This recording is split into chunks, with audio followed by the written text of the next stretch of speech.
তো ফ্ৰেণ্ডছ আপোনালোকক এইবাৰ আমি মেইন লাইনটো মানে এম চি বক্স আপোনালোকক ফিটিং দেখাই দিম। ইয়াতে আমি এম চি বক্সটো A12 অইল লগাই দিম।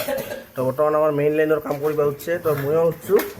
তো আপোনালোকক আজি মেইন লাইনৰ চিষ্টেমখিনি আপোনালোকক বুজাই দিম ফ্ৰেণ্ডছ।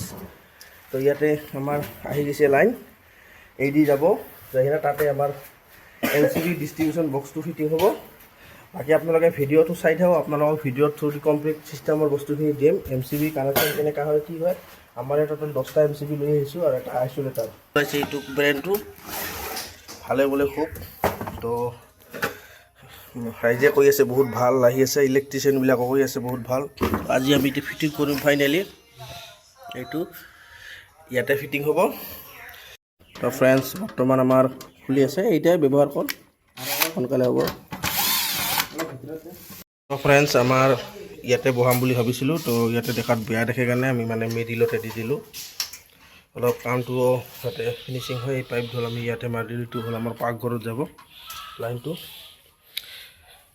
বাকী তাৰ কাৰণে আমাৰ ৰাউণ্ড পাইপ ৰেডি কৰি আছে, ৰাউণ্ড পাইপ দি ডাইৰেক্ট যাব মানে।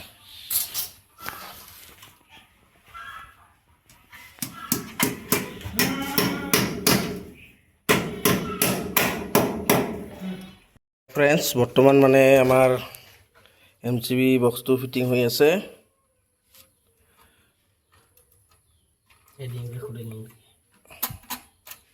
তো আমাৰ জয়কান্ত ফিটিং কৰি আছে।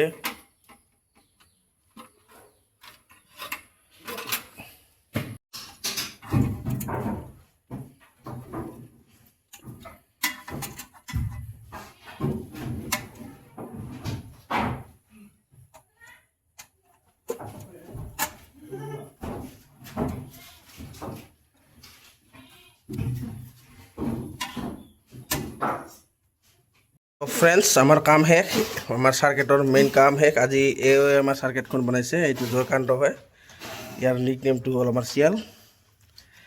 তো বাকী আপোনালোকে এটা বস্তু দেখাই দি আছোঁ, এইটো হ'ল ইনভাৰ্টাৰৰ উল্টা যোনটো 3 পিন টপৰ পৰা আহিব, সেইটোও প্ৰটেকশ্যন দিয়া হৈছে এটা।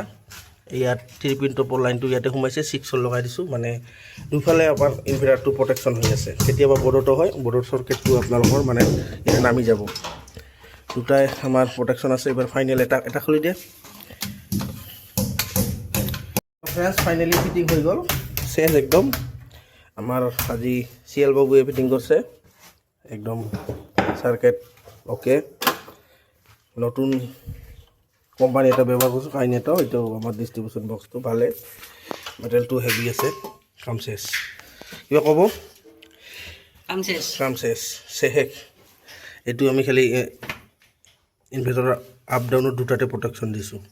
আৰু এইটো এতিয়া ইনভাৰ্টাৰ এটা দিছোঁ 6, আমাৰ এম চি বি কথা আপোনালোকে চাই লওক। 6, 16, 10, 6, 10, 10, 6 দুটা জেগা আছে, দুটা খাব পাৰিব।